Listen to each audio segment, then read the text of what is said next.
Hello every one. நம்ம இன்றைக்கி என்ன பார்க்க போகிறோம்னு பார்த்தீங்கன்னா லெவல் மார்க்கிங், அதோட சேர்த்து ஓபிஸும் எப்படி மார்க் பண்ணுறது அப்படிங்கிறத பார்த்தோம்னா, நம்ம இது யூஸ்ஃபுல்லாக ஃபஸ்ட்டு நம்ம மார்க்கெட்டுக்குள்ளே வந்த உடனே வந்து உட்காந்த உடனே ஃபஸ்ட்டு ஒரு 1 hour டைம் ஃப்ரேம் வச்சுக்கணும். ஒரு சின்ன எக்ஸாம்பிளோட ஸ்டார்ட் பண்ணுறேன். நம்ம 1 hour டைம் ஃப்ரேம் வந்தோடனே மார்க்கெட் இப்படி தான் இருக்கும்.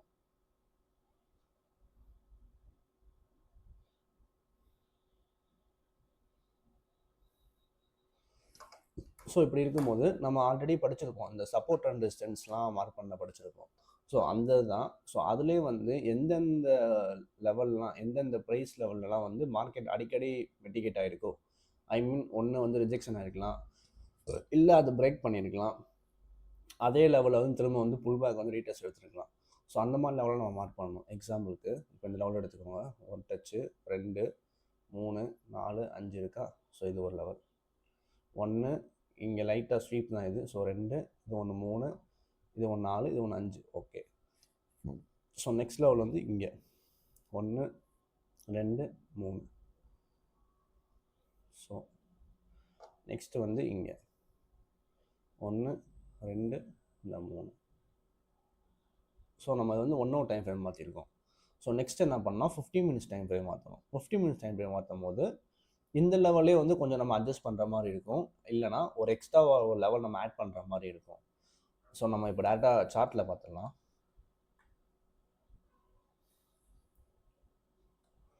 மேபி உங்களுக்கு இப்படி இப்படி பார்க்கும்போது ஏதாச்சும் புரியல, கேண்டில்ஸாக பார்க்கும்போது புரியல அப்படின்னா, நீங்கள் இங்கேயும் லைன் சார்ட் இருக்கும். இங்கே நீங்கள் கேண்டில்ஸ் வந்தீங்கன்னா இங்கே லைன் சார்ட்னு இருக்கும். லைன் சார்ட் கிளிக் பண்ணால் லைன் மாதிரி மாறிடும்.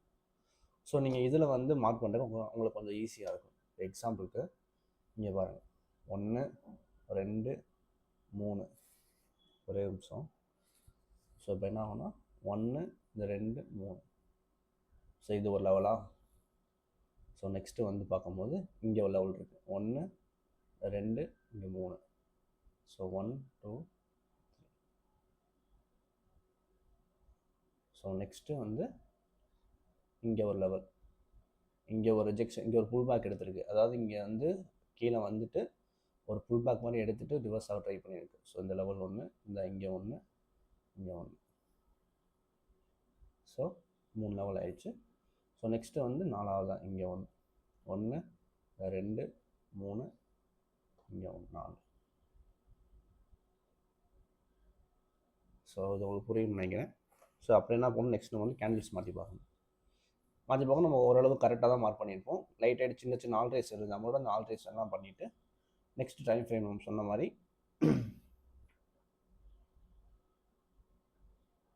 நெக்ஸ்ட் டைம் ஃப்ரேம் 30 minutes இல்லை 15 minutes போயிடலாம் டேரெக்டாக. 15 minutes போகிறப்ப அந்த அளவுக்கு ரொம்ப ஒரு மிஸ்மேட்சிங் ஆகலை, ஓரளவு எல்லாமே கரெக்டாக தான் இருக்குது. ஒரு சின்ன சின்ன ஆல்ட்ரேஷன் வேணால் பண்ணிக்கலாம். இப்போ இந்த லெவல் இங்கே இப்போ இங்கேயுமே ஒரு ரிஜெக்ஷன் நிறையா இருக்குன்னா இது ஒரு லைட்டாக 1 inch இப்படி இழுத்துக்கிட்டால் கரெக்டாக இருக்கும். நெக்ஸ்ட் அதே மாதிரி இங்கே ஒரு லெவல், இங்கே நமக்கு எக்ஸ்ட்ரா லெவல் கிடச்சிருக்கு 15 minutesல.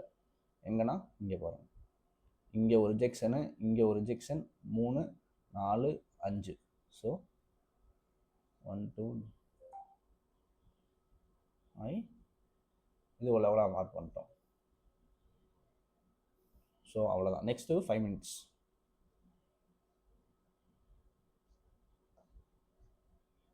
ஸோ 5 minutes என்ன பண்ணலாம்னு நம்மனா, இப்போ இந்த கரண்ட் மார்க்கெட் இருக்குது பாருங்கள். இதான் கரண்ட் மார்க்கெட்டு. மார்க்கெட் மேபி இங்கே ஓப்பன் ஆகுது அப்படின்னா நம்ம இங்கே இந்த ஜோனுக்கு ஏதாவது ஜோன் கிடச்சா நம்ம மார்க் பண்ணிக்கலாம். அப்படி இல்லைனா இந்த ஜோனுக்குள்ளேயே இப்போ எக்ஸாம்பிளுக்கு இங்கே பாருங்கள், 1 1 2 3 4 இருக்கா. இதை நம்ம ஒரு சின்ன லெவலாக மார்க் பண்ணிக்கலாம். மேபி உங்களுக்கு இது சின்ன சின்ன லெவல் தான். மேபி உங்களுக்கு இது நல்ல வேல்யூ, இது ஹையர் டைம் ஃப்ரேம் லெவலு. இது நம்ம சின்ன டைம் ஃப்ரேம்னால நமக்கு ரெண்டுமே குழப்ப வாய்ப்பு இருக்குது. அதனால் என்ன பண்ணிடலாம்னா, இந்த லெவலுக்கு நம்ம கலர் வேணாலும் சேஞ்ச் பண்ணிக்கலாம். இப்போ இதுக்கு நீங்கள் ஆரஞ்சு கலரோ இது வேறு ஏதாவது பிங்க் கலரோ கொடுத்துக்கலாம். இது நம்ம இப்போதைக்கு மார்க் பண்ண லெவல் தான். நம்மளோட நம்மளோட என்ட்ரி எடுக்க போகிற டைம் ஃப்ரேம் 1 minute தான். நம்ம இந்த மாதிரி லெவல் மார்க் பண்ணும் போதே நமக்கு இதுக்குள்ளேயே நமக்கு ப்ரீவியஸாக இருக்க ஓபிஸ் எல்லாமே இன்க்ளூட் ஆயிரும். ஒரு எக்ஸாம்பிளுக்கு பாருங்கள், 15 minutesல வைக்கிறேன். 15 minutes வைக்கும் போது ஸோ நமக்கு வந்து இது ஒரு ஓபியா, ஐ மீன் இது ஓபியா கன்சிடர் ஆகாது. இது நமக்கு ஒரு ஓபியா, இந்த லெவல் இந்த லைன் போட்டிருக்கேன் பாருங்க. ஸோ இது நமக்கு ஒரு ஓபியா. ஸோ இந்த ஓபி வந்து இந்த இந்த ஓபி வந்து இந்த லெவலோடய நமக்கு வந்து மர்ஜ் ஆகி வருதா. ஸோ நம்ம என்ன பண்ணலாம்னா, நாளைக்கு மார்க்கெட் மேபி இங்கே ஓப்பன் ஆச்சுன்னா நம்ம இங்கேருந்து ஒரு செல்லிங் ட்ரை பண்ணலாம், இப்படி செல் ட்ரை பண்ணலாம். இந்த ஜோன் வரைக்கும் நம்ம வந்து டிபி வச்சுக்கலாம். இல்லை சப்போஸ் மார்க்கெட் வந்து இங்கனக்குள்ளே தான் ஓப்பன் ஆகுதுன்னா, இதை பாருங்கள், இது ஒரு சின்ன லெவல் நமக்கு இருக்குது. ஐ மீன் இந்த ப்ரீவியஸாக இருக்குது ஸ்விங் ஹையாக இருக்கு, இதை சின்ன லெவலாக மார்க் பண்ணிக்கிட்டேன். இப்போ மார்க்கெட் மேபி நான் பையிங் ட்ரை பண்ணுறேன்னா, மார்க்கெட் இங்கே வந்து பிரேக் ஆகணும், பிரேக் ஆகி இங்கே ஒரு ரீடெஸ்ட் ஆகி ரிவர்சல் ஆகும்போது நம்ம வந்து இங்கே பை ட்ரை பண்ணலாம். ஸோ இங்கே பை ட்ரை பண்ணி எஸ்எல்ல ப்ரீவியஸ் ஸ்விங்கு லோவில் தான் வைக்கணும் கண்டிப்பாக.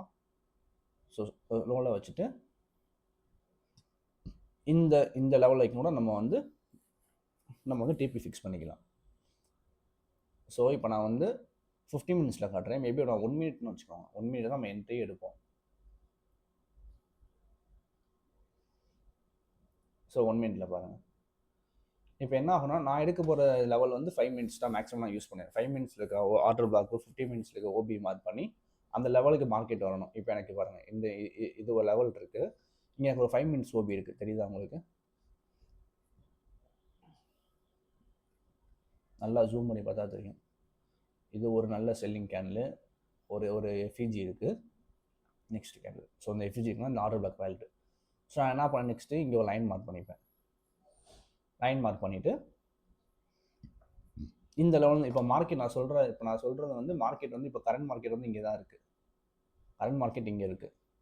ஸோ நான் என்ன பண்ணேன்னா, மார்க்கெட் பின்னாடியே போகிறத விட இங்கே ஒரு லெவல் மார்க் பண்ணிட்டோம். ஸோ நம்ம இந்த லெவல் வந்தால் செல்லிங் டைப் பண்ண போகிறோம், அவ்வளோதான், சிம்பிள்.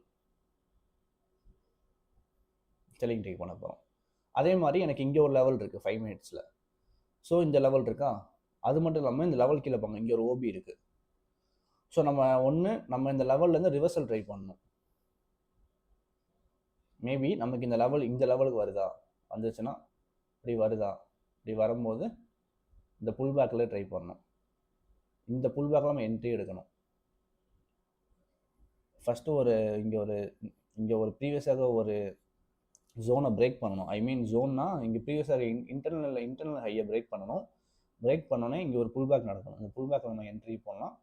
எஸ்எல் இந்த ஸ்விங் லோ வச்சுக்கலாம், டிபி இந்த லெவல் வரையும் எய்ம் பண்ணிக்கலாம்.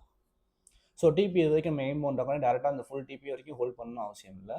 நம்ம என்ன பண்ணலாம்னா, சின்ன சின்ன ப்ராஃபிட்டை புக் பண்ணிக்கலாம். எக்ஸாம்பிளுக்கு நம்ம இங்கேருந்து நம்ம என்ட்ரி எடுக்கிறோன்னா ஒரு 30 பிப்ஸ், ஒரு 30 to 40 பிப்ஸ் போகும்போது நம்ம என்ட்ரி ப்ரைஸ் வந்து இந்த லெவல் என்ட்ரி ப்ரைஸ் இது. ஸோ டார்கெட் இது. ஸோ எஸ்எல் இதுன்னு வச்சிட்டோமா. ஸோ மேபி நான் வந்து 0.01 போடுறேன், 0.1 லாட் சைஸ் போடுறேன் அப்படின்னா, நான் வந்து இந்த லெவல் வரும்போது நான் அட்லீஸ்ட் என்ன பண்ணுவேன்னா, இதை எஸ்எல்லை வந்து ரெடியூஸ் பண்ணிடுவேன். இல்லைனா எஸ்எல்லை பிரேக் ஈவன் பண்ணிடுவேன். பிரேக் ஈவன் பண்ணிவிட்டு இந்த 40 பிப்ஸ் வரும்போது இங்கே பிரேக் ஈவனோ இல்லை எஸ்எல்லை வந்து பாதியாவோ ஃபிக்ஸ் பண்ணிவிட்டு 50% குவான்டிட்டி இங்கே புக் பண்ணிடுவேன். பேலன்ஸ் 50% என்ன பண்ணுவேன்னா, அடுத்து இங்கே ஒரு 70 பிப்ஸ் வரும்போது, இங்கே ஒரு 80 பிப்ஸ் வரும்போது இங்கே ஒரு 30% குவான்டிட்டியை புக் பண்ணிவிட்டு பேலன்ஸ் ஆக 20% குவான்டிட்டியை வந்து இந்த ஃபுல் டிபி வரைக்கும் ஏம் பண்ணுவேன். ஒரு எக்ஸாம்பிள் சொல்லணும்னா, நான் வந்து ஒரு நிமிஷம். ஸோ இப்போ நான் வந்து 0.1 லாட் எடுக்கிறேன்னா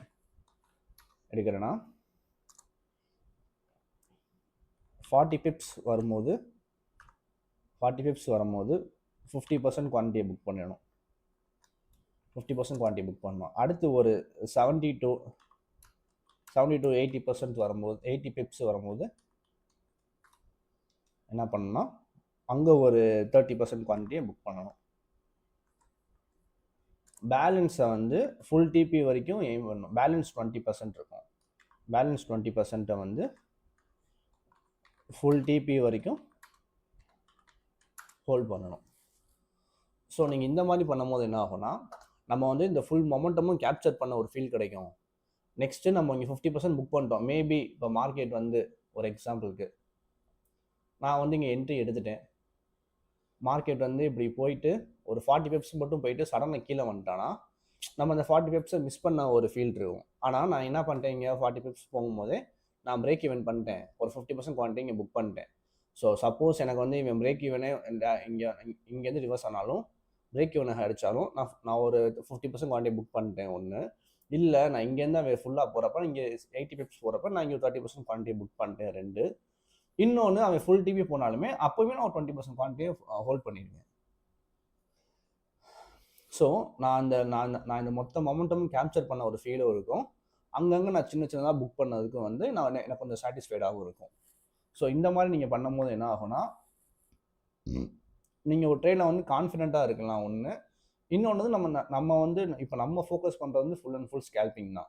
ஸோ அந்த ஸ்கேல்பிங்னு சொல்லும் போது நமக்கு வந்து நிறைய என்ட்ரிஸ் கிடைக்கும் ஒரு நாளைக்கு. ஸோ மேக்ஸிமம் என்ன பண்ணுங்கள், இப்போ ஒரு செக்ஷனுக்கே 1லேருந்து 2 என்ட்ரி மட்டும்தான். பெர் டேக்கு 3லேருந்து 4 என்ட்ரி மட்டும்தான் எடுக்கணும் கண்டிப்பாக. அதுவே நம்ம ரிஸ்க்கை ஃபிக்ஸ் பண்ணிடணும். நான் இன்னைக்கு டேக்கு எவ்வளோ ரிஸ்க் எடுப்பேன் அப்படிங்கிறத நம்மளோட கேபிட்டலை பொறுத்து ஃபிக்ஸ் பண்ணிக்கணும். ஸோ இந்த மாதிரி நீங்கள் ஃபிக்ஸ் பண்ணிவிட்டு ரூல்ஸை வச்சு நீங்கள் ட்ரேட் பண்ணிங்கன்னா உங்களுக்கு பேஷன்ஸ் நிறையா பில்ட் ஆகும். ஓவர் ட்ரேட் பண்ண மாட்டீங்க. ஸோ மேபி மார்க்கெட் இன்னைக்கு நல்லா இல்லையா, நாளைக்கு பார்த்துக்கலாம் அப்படிங்கிற மைண்ட் செட்டு வரும். ஸோ அந்த மாதிரி மைண்ட் செட் நீங்கள் பில்ட் பண்ணுறது தான் கஷ்டம். ஒன்ஸ் நீங்கள் பில்ட் பண்ணிட்டீங்கன்னா உங்களுக்கு எல்லாமே கிளியராக இருக்கும். ஸோ அவ்வளோதான். இப்போ என்ன பண்ணால் இது ஒரு லெவல் ஒன்று. ஃபஸ்ட்டு இங்கே ஒரு ரிஜெக்ஷனு, அடுத்து இதை பிரேக் பண்ணியிருக்கான், அடுத்து இங்கே பிரேக் பண்ணியிருக்கான், அடுத்து இங்கே ஒரு ரிஜெக்ஷனு, இங்கே ஒரு ரிஜெக்ஷனு, இங்கே இப்போ ரிஜெக்ஷன் ஆகிருக்கு. ஸோ லெவலாக மார்க் பண்ணிட்டேன். ஸோ இப்போ என்னோட பிளான் என்னென்னா, இப்போ மேபி நாளைக்கு வந்து மார்க்கெட் இங்கே ஓப்பன் ஆகலாம் வச்சுக்கோங்க எக்ஸாம்பிளுக்கு. ஸோ நாளைக்கு வந்து இந்த வீடியோ ரெக்கார்ட் பண்ணுற டேட் வந்து 21 ஜூன் 21 அன்றைக்கி நான் வந்து இந்த வீடியோ ரெக்கார்ட் பண்ணிகிட்டு இருக்கேன். ஸோ நான் இன்றைக்கி எதுக்கு சொல்கிறேன், நாளைக்கு வந்து மண்டே மார்க்கெட்டு.